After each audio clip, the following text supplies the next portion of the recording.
Hei whakarehu noa ke te iwi, tērā tētahi whakaaturanga toi I whakatūria ai ki ngā tahataha o roto mā, hei whakanui I te tau hou nei.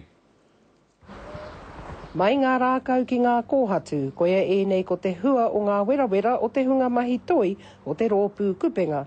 Nā rātau nei I hanga hei whakaaturanga ki te ao.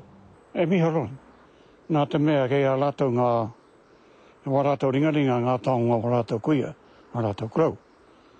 Anā whakahua tia mai e rātou, I nei mahi ki tēnei e, tātou I tēnei rā. Well, I'm very interested in this. I like the stuff out of native timber more than the sandstone look, and just the way he does this, like this piece here to that piece, the smooth piece, the rough and the smooth.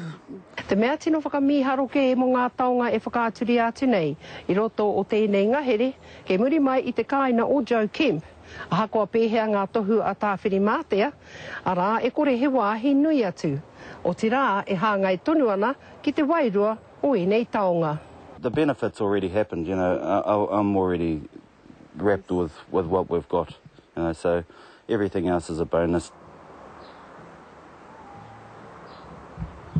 Ko Hinerangi Goodman, mō te karere.